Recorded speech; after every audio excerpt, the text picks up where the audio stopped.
Que la gracia y la paz de Dios sean con cada uno de vosotros.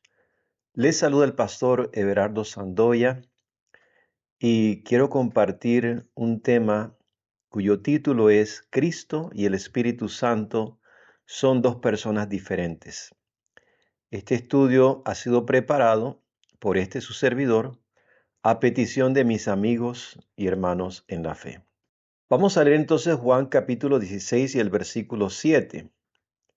Dice la Biblia: Pero yo os digo la verdad, os conviene que yo me vaya, porque si no me fuera, el Consolador no vendría a vosotros, mas si me fuere, os lo enviaré. Vamos a tener una palabra de oración. Cariñoso Dios y Padre Celestial, te damos gracias por la oportunidad que nos das de compartir tu palabra con estas almas que necesitan de la luz de tu evangelio. Te pedimos el perdón por nuestros pecados y pedimos que tú derrames tu Santo Espíritu y que nos ayudes a comprender de una forma correcta estas grandes verdades que están en tu santa palabra. Te lo pedimos, Señor, en el nombre de Jesús. Amén. Así entonces, la Biblia nos dice que el Espíritu Santo nos muestra que el Espíritu Santo es el Santo Consolador, el otro Consolador que viene a nosotros cuando Cristo asciende a los cielos. En otras palabras, el Espíritu Santo es el representante de Cristo en la tierra. ¿Qué es un representante? En el diccionario Oxford, que es el diccionario de la lengua inglesa, nos muestra en el sustantivo acerca de la palabra representante y dice así: persona elegida o designada para actuar o hablar en nombre de otra u otras, refiriéndose a otras personas. Por ejemplo, el duque de Gloucester asistirá a la coronación como representante de su padre, el rey Jorge V. El representante de Cristo es la tercera persona de la divinidad. Vamos a leer una cita del Espíritu de Profecía lleva por título El Cristo Triunfante. En la página 303, en el párrafo 4, dice: ¿qué don suficientemente rico podría Cristo ofrecer para señalar su ascenso al trono de la mediación? Debía ser algo digno de su grandeza y jerarquía real.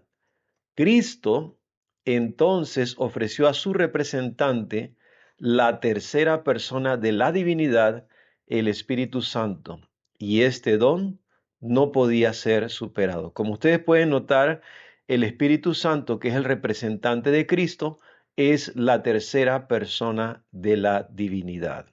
Así que por esto estamos demostrando aquí con la Biblia y los testimonios de que el Espíritu Santo y Jesús no son la misma persona.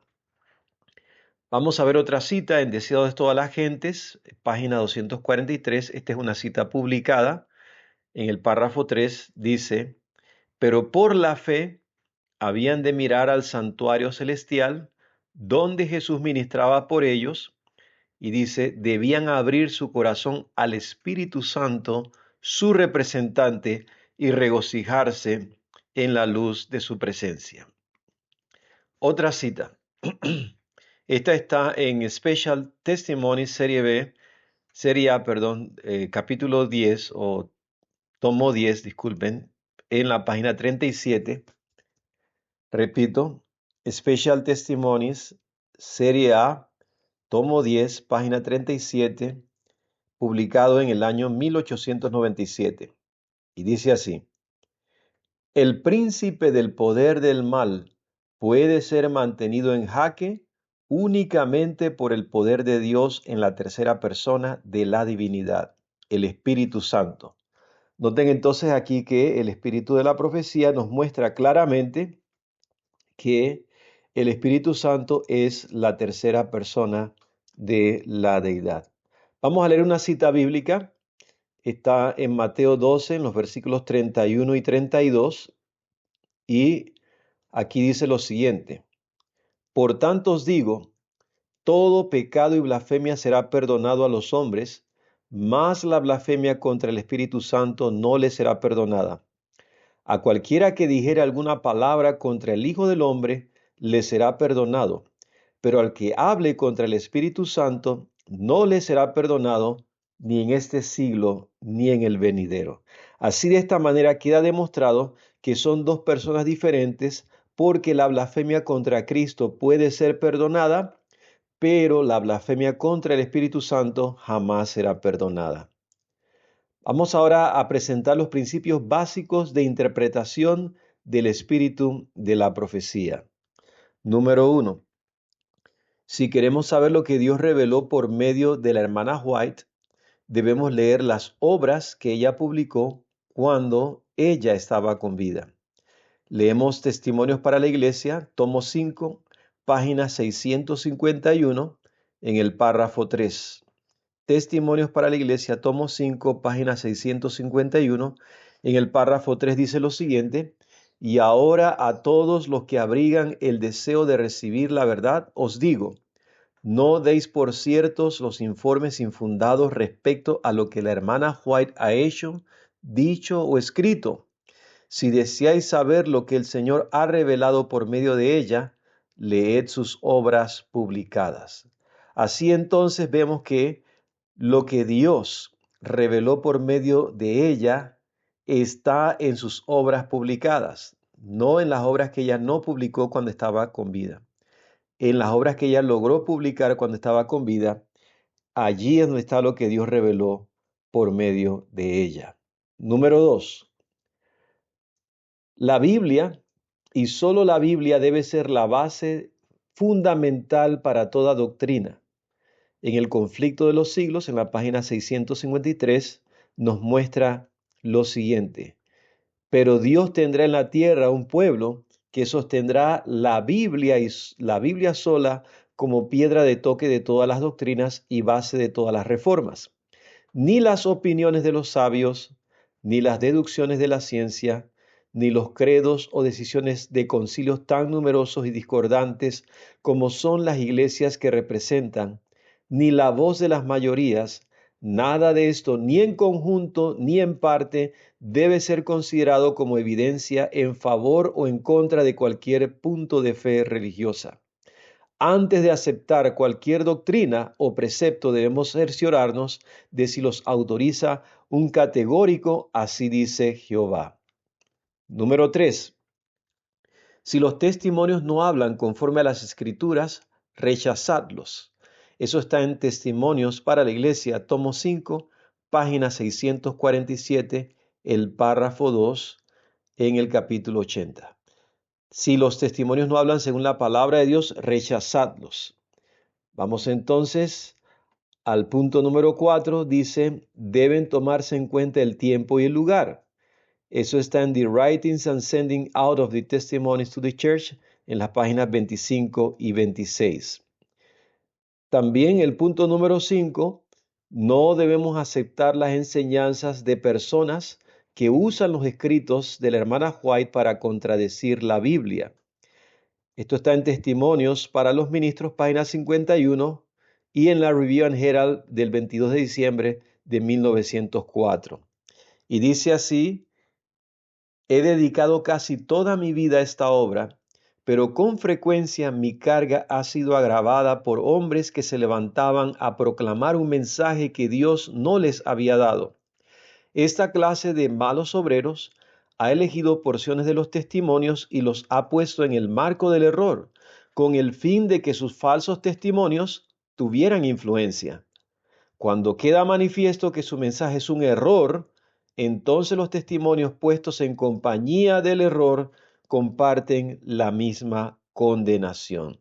Así debemos tener mucho cuidado y no debemos aceptar las enseñanzas de personas que usan los escritos de la hermana White para contradecir la Biblia.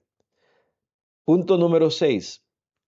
Por regla general, los que promueven falsas doctrinas usan cartas, manuscritos y escritos que no fueron publicados cuando la hermana White estaba viva. Leemos ahora, esta es la misma cita en Testimonios para los Ministros, página 51, y esta viene de la Review and Herald del 22 de diciembre de 1904, es una cita publicada, y dice: y la gente del mundo, que no sabe que los testimonios citados son extractos de cartas particulares usadas sin consentimiento mío, presentan estos asuntos como evidencia de que mi obra no es de Dios, ni de la verdad, sino una mentira. Los que desacreditan así la obra de Dios tendrán que responder ante Dios de la obra que están haciendo. Punto número 7. No debemos sacar el texto de su contexto original. Segunda de Pedro, capítulo 3, versículos 15 y 16 dice: y tened entendido que la paciencia de nuestro Señor es para salvación, como también nuestro amado hermano Pablo, según la sabiduría que le ha sido dada, os ha escrito, casi en todas sus epístolas, hablando en ellas de estas cosas, entre las cuales hay algunas difíciles de entender, las cuales los indoctos e inconstantes tuercen, como también las otras escrituras, para su propia perdición. Entonces vemos que no debemos sacar el texto de su contexto original. Número 8. La hermana White dijo en la carta 10 de 1895, en el párrafo 6, que ella no es infalible. En cuanto a la infalibilidad, dijo ella, nunca la he afirmado. Solo Dios es infalible. Su palabra es verdadera y en él no hay mudanza ni sombra de variación. Ahora vamos a hablar de las malas traducciones de Segunda de Corintios, el capítulo 3 y el versículo 17. Menciono estas traducciones porque estas traducciones han hecho o se han prestado para que muchas personas se confundan con respecto a si Cristo y el Espíritu Santo son dos personas diferentes. Vamos a leer aquí en 2 de Corintios 3:17 en la traducción Reina Valera de 1960. Y dice así: porque el Señor es el Espíritu, y donde está el Espíritu del Señor, allí hay libertad. También en la King James, este mismo pasaje bíblico dice: Now the Lord is that Spirit. Quiere decir que ahora el Señor es ese Espíritu. And where the Spirit of the Lord is, there is liberty. Y donde está el Espíritu del Señor, hay libertad. Esto está diciendo, según esta traducción, que el Señor es el Espíritu. Pero veamos lo que dice la cita original del griego. Esto es tomado de la versión interlinear de Tischendorf y dice así textualmente: en las letras rojas está en español, las letras verdes son las palabras originales en el griego. Y dice aquí, traduciendo textualmente como lo dice, leemos: Él, pero, Señor, el Espíritu está donde, pero el Espíritu de Señor, libertad. Como pueden apreciar, el orden sintáctico que aparece aquí no es el mismo al cual nosotros estamos acostumbrados a usar en nuestro idioma natal. Sin embargo, noten que jamás menciona que el Señor es el Espíritu, no menciona esas palabras. Menciona que Él, pero Señor, el Espíritu está donde el Espíritu del Señor, libertad. Esta cita podría traducirse correctamente de la siguiente manera: pero donde está el Señor, está el Espíritu, y donde está el Espíritu, hay libertad, porque Cristo está en los cielos, y recordemos que el nombre Cristo significa ungido. Mesías en el hebreo también significa ungido. Y quien ungió a Cristo, quien está con él en los cielos, quien tiene la omnipresencia porque está en todas partes, es el Espíritu Santo. Sin embargo, vemos que aquí dice: donde está el Señor está el Espíritu, y donde está el Espíritu hay libertad. Este es el contexto del pasaje. y otras citas del comentario bíblico adventista de Elena White y también en la Review and Herald del 22 de abril de 1902 y el 28 de abril de 1891, explica el contexto de 2 de Corintios 3, no es indicar que Cristo y el Espíritu son una misma persona. De hecho, el pasaje original del griego no dice eso. El verdadero contexto de este pasaje es indicar que el velo que tienen los judíos es la incredulidad que tenían los judíos en aquel entonces, y que el Espíritu Santo puede hacerlos libres y salvos al quitar el velo de incredulidad. Cuando esto se logra, reflejamos como en un espejo la gloria del Señor, o sea, su carácter.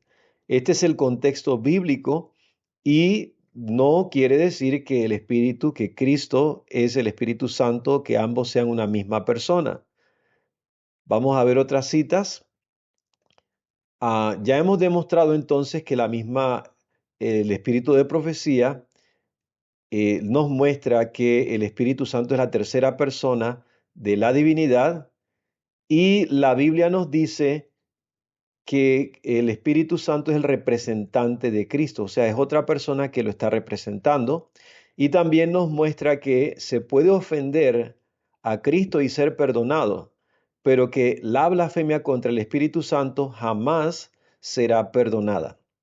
Ahora vamos a ver algunas cartas de Elena de White colocadas en el marco del error por muchas personas en nuestros días. Esta es la primera que vamos a leer, es la carta 119 del 18 de febrero de 1895 en el párrafo 18. Dice aquí, cargado con la humanidad, Cristo no podía estar personalmente en todo lugar. Por lo tanto, fue para su propio beneficio que los dejara, fuera con su Padre y enviara al Espíritu Santo para que fuera su sucesor en la tierra. El Espíritu Santo es Él mismo, despojado de la personalidad humana e independiente de ella. Se representaría como presente en todo lugar por medio de su Espíritu Santo como el omnipresente. Mas el Consolador, el Espíritu Santo, a quien el Padre enviará en mi nombre, Él, aunque invisible para ustedes, les enseñará todas las cosas y les recordará todo lo que les he dicho. Pero yo les digo la verdad, les conviene que yo me vaya, porque si yo no me voy, el Consolador no vendrá a ustedes, pero si me voy, les enviaré. Juan 14, 26 y Juan 16, versículo 7.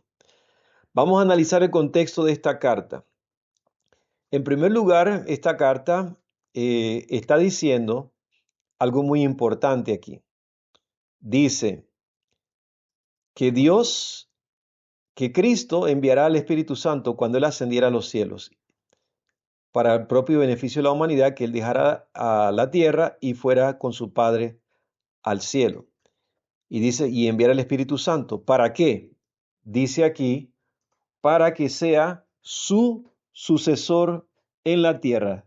Noten algo interesante acerca de la palabra sucesor. Sucesor en el diccionario, cuando nosotros leemos el diccionario Oxford, acerca del sucesor, es otra persona. El sucesor es otra persona que toma el lugar de una persona ausente. ¿Ok? Según el diccionario Oxford nos enseña que sucesor es una persona que sucede a otra. O sea que es otra persona. Voy a repetir, lo voy a leer tal cual está en el diccionario Oxford. Dice, sucesor es una persona que sucede a otra. Esto es textualmente. O sea que un sucesor no es la misma persona. Un sucesor es otra persona y en este caso, entre Cristo, cuando Cristo ascendió a los cielos, otra persona vino y llegó a ser su sucesor, porque sucesor, de acuerdo al diccionario Oxford, no es la misma persona, sino otra persona que toma el lugar de uno que ya no está.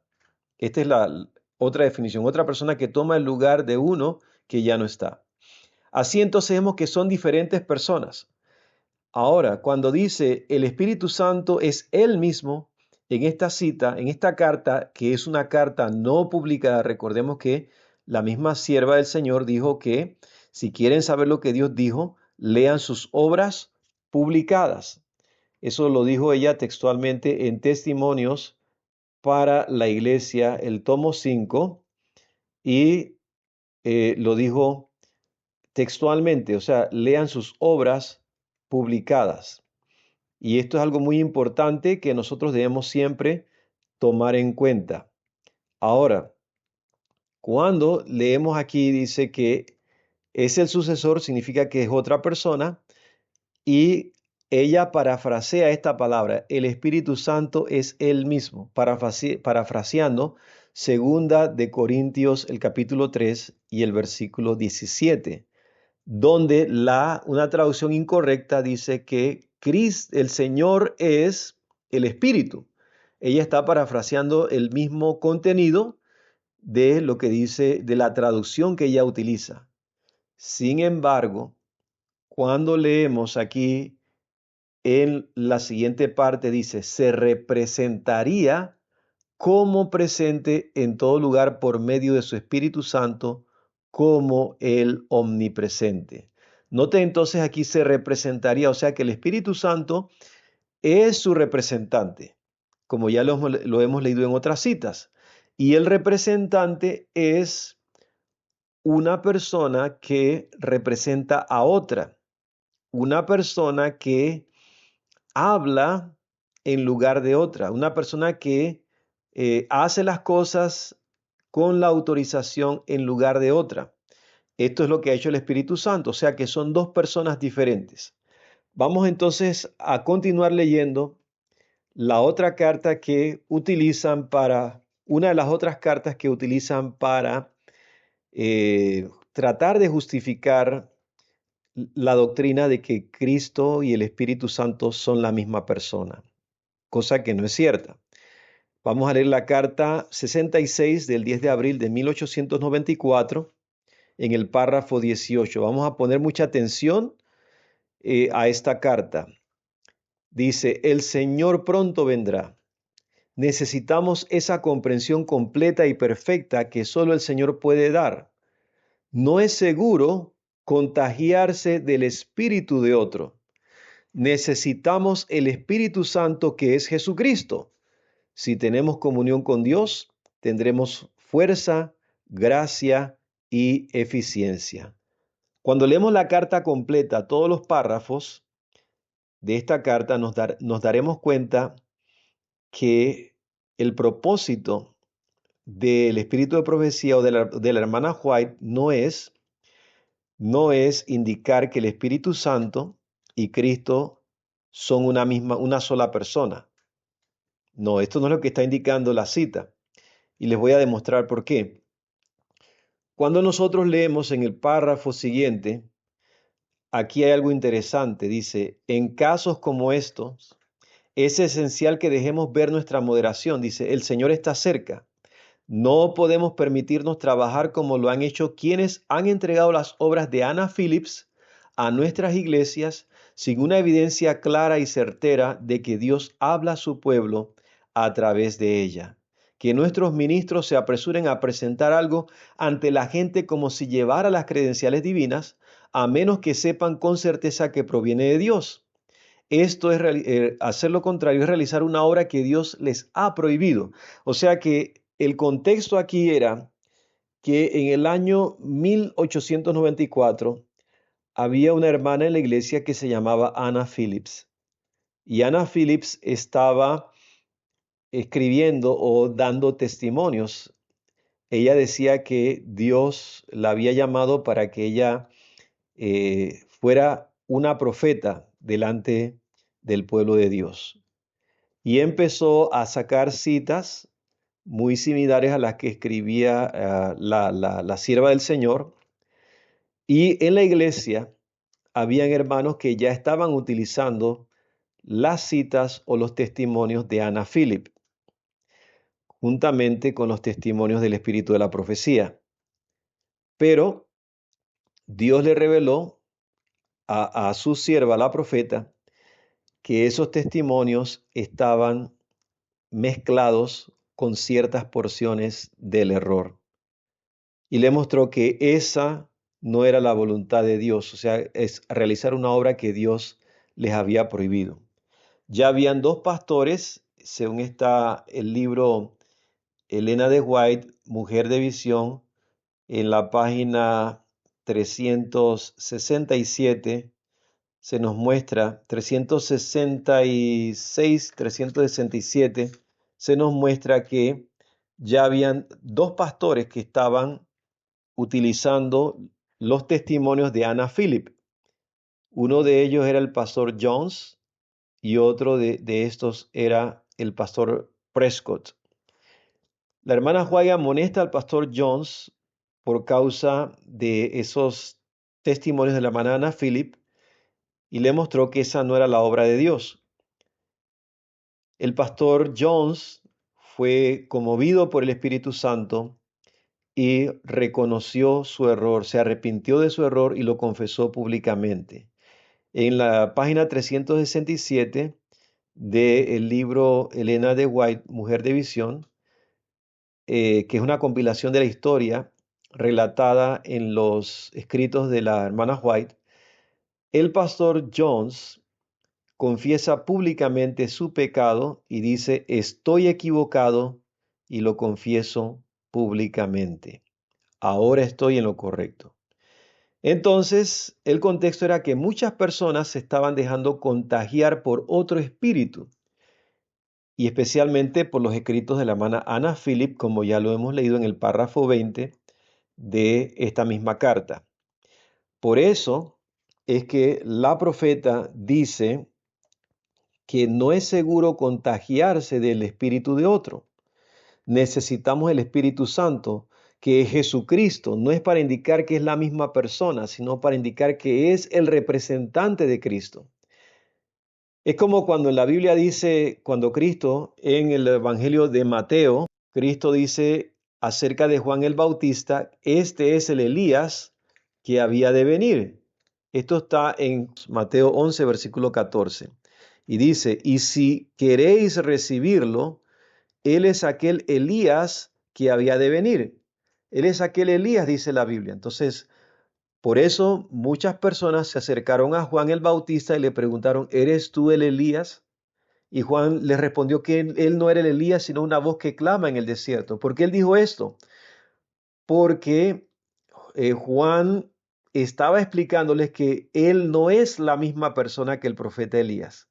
Son dos personas diferentes. Pero cuando Cristo dijo, Juan es el Elías, Juan es el Elías, estaba hablando en un sentido simbólico. Significa que la obra de Juan es una obra muy similar a la obra del profeta Elías. Tienen similitudes. De esta manera entendemos que cuando la misma hermana White dice que el Espíritu Santo es Jesucristo, está indicando que el Espíritu Santo hace una obra muy similar a la obra que hizo Cristo cuando Él vino a la tierra. El Espíritu Santo convence de pecado, de justicia, de juicio. El Espíritu Santo habla la verdad. El Espíritu Santo sana. El Espíritu Santo decide. Todo esto está en la Biblia y esta fue la obra que Cristo hizo. Entonces vemos que el representante de Cristo es el Espíritu Santo, pero la profeta dice, no se dejen contagiar del espíritu de otro, refiriéndose a Anna Phillip. Este es el contexto de esta carta, de la carta número 66 del 10 de abril de 1894, en el párrafo 18 y en el párrafo 20. Continuamos con el tema y es un misterio cómo el Padre, el Hijo y el Espíritu Santo vienen a nosotros. En Juan 14, los versículos 23 y 26 dice, respondió Jesús y le dijo, el que me ama, mi palabra guardará y mi Padre le amará y vendremos a él y haremos morada con él.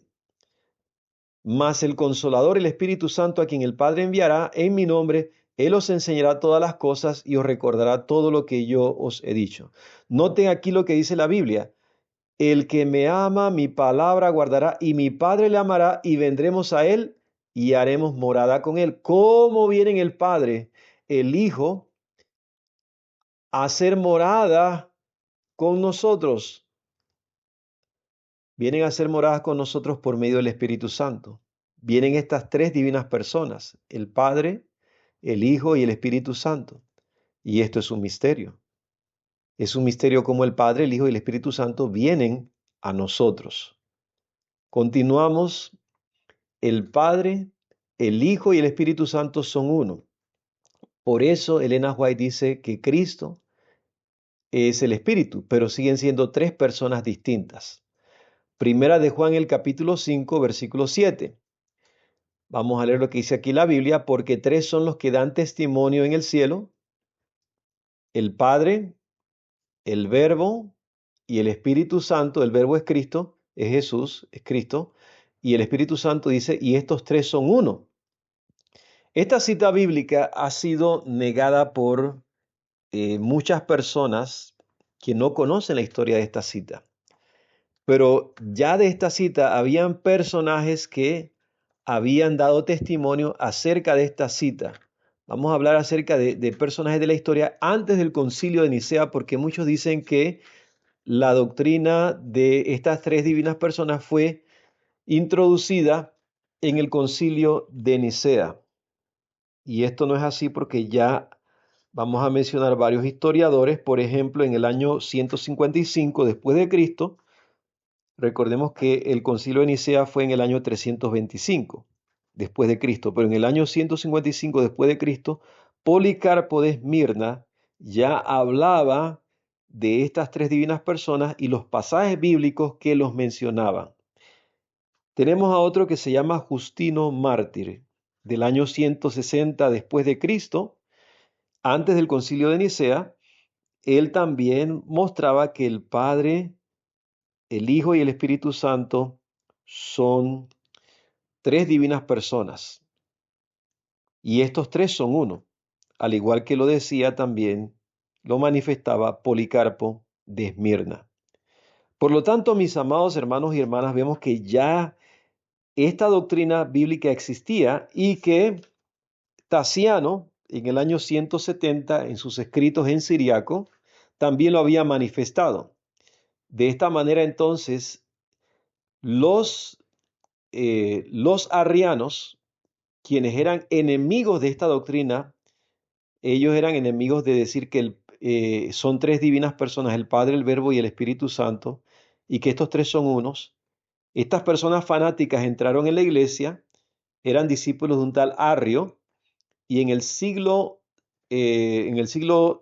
tercero y el siglo cuarto, estas personas se dieron a la tarea de tratar de eliminar todos los antiguos manuscritos que decían esta frase, esta frase bíblica que dice, tres personas dan testimonio en el cielo, tres son los que dan testimonio en el cielo, el Padre, el Verbo y el Espíritu Santo, y estos tres son unos.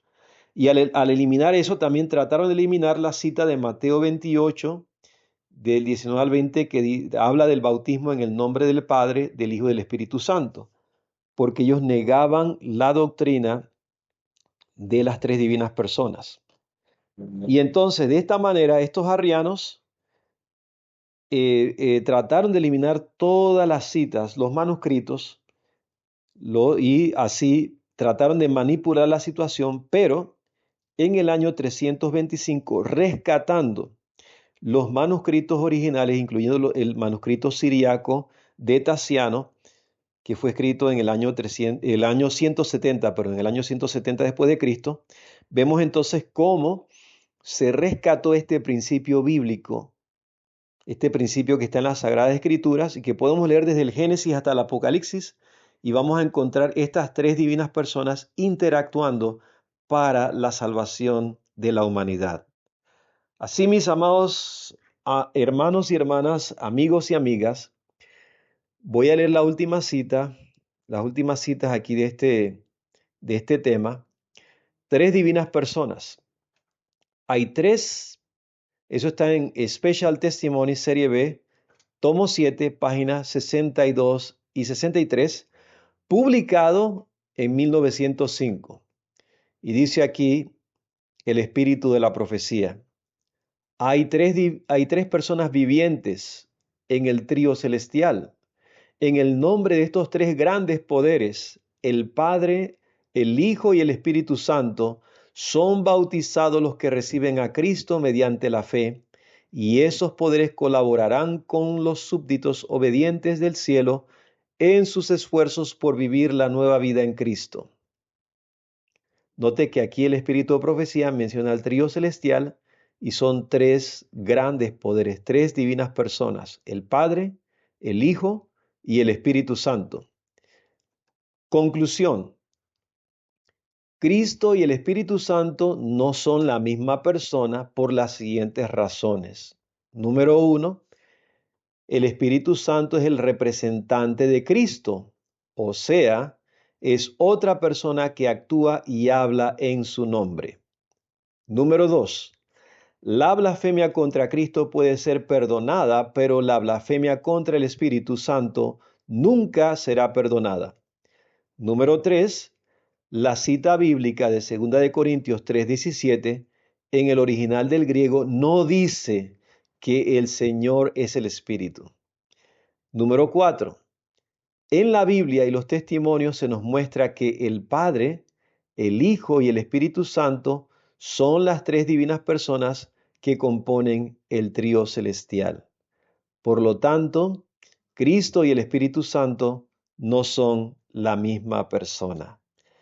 Que el Señor les bendiga y deseo que Dios les dé sabiduría y su gracia para que puedan entender este mensaje importante para nuestra salvación. Vamos a orar. Cariñoso Dios y Padre nuestro, te damos las gracias por este mensaje que nos has dado, aclarando este punto doctrinal muy importante acerca de Cristo y el Espíritu Santo, que no son la misma persona. Por favor, perdona nuestros pecados y añade bendición al mensaje que se ha presentado para que muchas almas puedan conocer tu verdad y que esta maravillosa verdad les ayude a alcanzar la vida eterna, la salvación. Te lo pedimos en el bendito y glorioso nombre de Cristo Jesús nuestro Salvador. Amén.